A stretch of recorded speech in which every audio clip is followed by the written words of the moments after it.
In this deep dive, we're looking at 10 very specific techniques, things designed to, well, supercharge your English learning, Hmm. all within about a month. And we're drawing these insights from Teacher Sam. We've really dug into the advice there. Yeah, Teacher Sam's ideas, they offer a pretty solid, rounded approach. It covers daily habits, specific learning And techniques, ways to really engage the language. exactly, immersion, engagement, all of it. So, our mission here is basically to pull out the best bits, the real gems from these 10 strategies. Give you those practical takeaways. Yeah, things you can use to see real progress and, pretty quickly. Okay, let's jump in. Let's do it. First up, Teacher Sam really stresses how you start the day, kicking it off with English. Right, and the thinking behind it is interesting. It's about when your mind is uh, often at its sharpest in the morning. Okay, like priming the pump.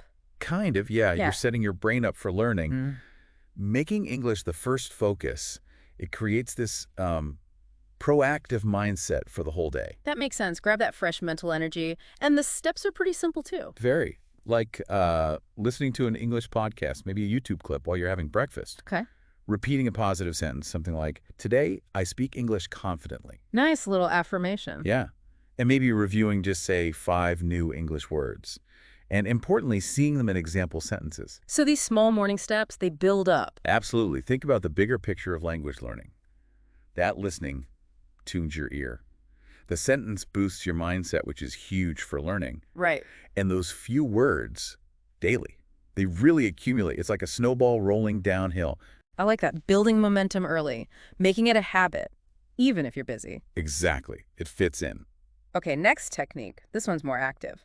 The shadowing technique. Shadowing. Yeah. Yes, this is really effective for pronunciation and flow. How does it work exactly? Well, imagine listening to someone speaking English, Okay. and you repeat what they say almost immediately, like right after them, Ah, okay. Like an echo? pretty much. Yeah. It forces you to focus intensely, not just on the words, but the sound, the rhythm, the intonation. You use it of the language? Precisely. Teacher Sam suggests using short videos, maybe just, 1 to 3 minutes long. Keep it manageable. Yeah. And concentrate on mimicking everything, the tone, the stress, the speed. And this helps you sound more natural quickly. It really does. It boosts confidence fast because you're sort of borrowing the speaker's fluency for a moment. It feels good. Yeah, you can feel it in your mouth, how it should sound. And for you listening, there's loads of short video stuff online, right? News clips, interviews. Oh, tons. Snippets from shows, anything really. It's a very active way to improve speaking. Okay, strategy number 3. This one, well, it might feel a bit odd initially. Practicing English with a mirror. Yes. The mirror technique. Yeah. But it tackles a key issue, doesn't it? How do you practice speaking when you're alone? Right. The mirror is, well, ingenious, really.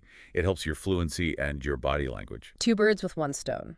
So, Teacher Sam says, stand in front of a mirror. Yep. Ask yourself questions in English. Simple stuff like, what did I do yesterday? Or what are my plans? And answer out loud. Answer out loud in full sentences. The power here is twofold.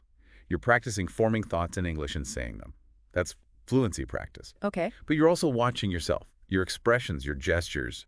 You become aware of your nonverbal communication. Which is a huge part of communicating. Absolutely. So it's this low-pressure way to build self-awareness, build confidence, surprisingly effective. Like a personal rehearsal. Okay, strategy 4 takes us to goals. Setting micro goals, daily ones. Yes. This taps into motivation psychology. Big goals can feel daunting. Yeah, overwhelming sometimes. Exactly. But breaking it down into tiny, daily achievable tasks, that gives you a sense of progress every single day. And it's going. Right. Teacher Sam's example is simple. Today I'll learn 10 new verbs. Just that. And you track it. Sticky notes, an app. Yeah, whatever works for you. Decide the goal, track it, and this is key, acknowledge the success. Celebrate that small win. Even tiny goals build discipline. They do. Focus, discipline, motivation. It stops you feeling swamped by the sheer size of learning a language. It's that steady progress, one step then the next. Okay, strategy 5. Something many of us probably do anyway, watching movies or TV shows. But with a twist.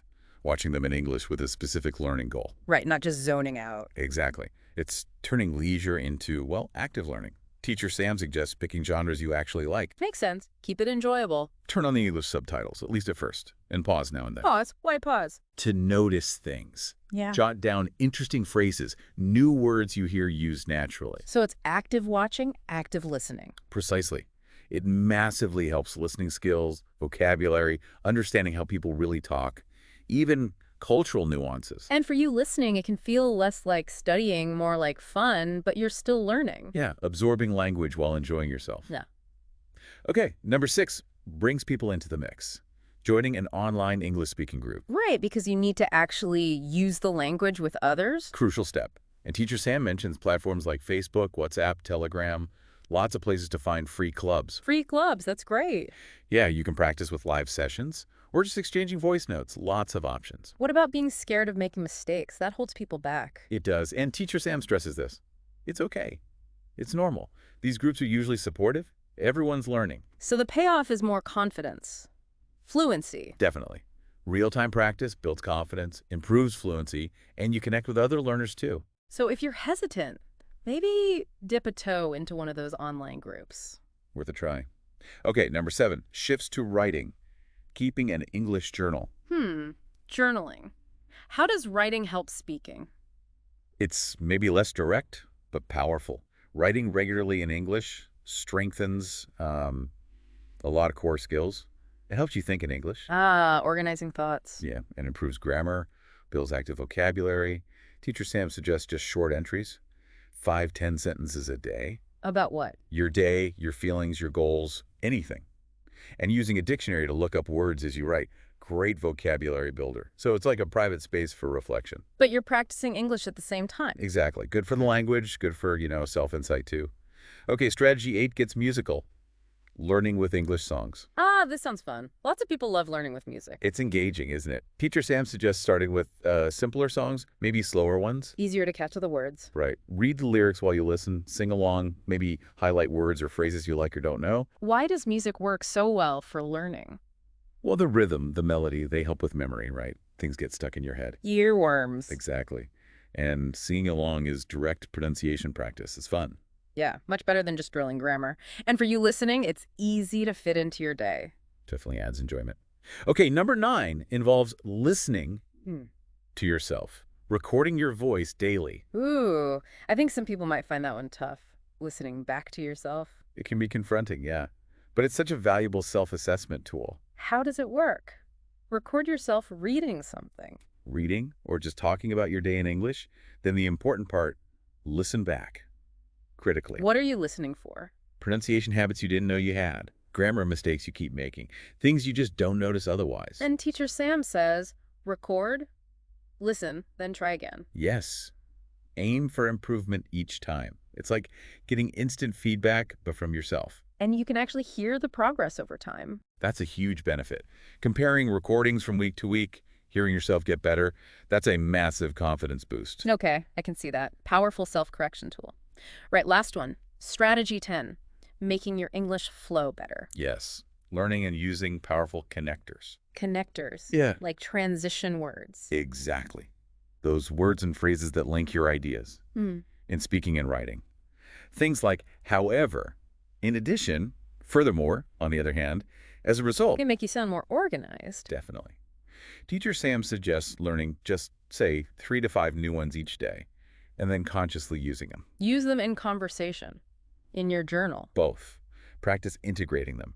It might feel forced at first, but it quickly makes your communication sound clearer, more structured. Or more professional, maybe? Yeah, often more professional, too. They help guide your listener, make your ideas flow smoothly, like signposts for your thoughts. Okay, wow. So that's 10 quite distinct strategies. 10 actionable strategies from Teacher Sam, all designed to really boost your English, potentially in just 30 days. And like we've discussed, they're practical things, aren't they? You can actually fit them into a daily routine. They're not just theories. They're things you can do, even with a busy schedule. So as you're listening to this, maybe think about those 10 techniques. Which one, or maybe 2, kind of jumped out at you? Which one resonates? Which feels like something you could start, well, maybe even today. Yeah, just starting is the key, and reflect on it. How could making a consistent effort, even in just 1 or 2 of these areas? How could that really change your English communication skills over the next few weeks? Something to think about.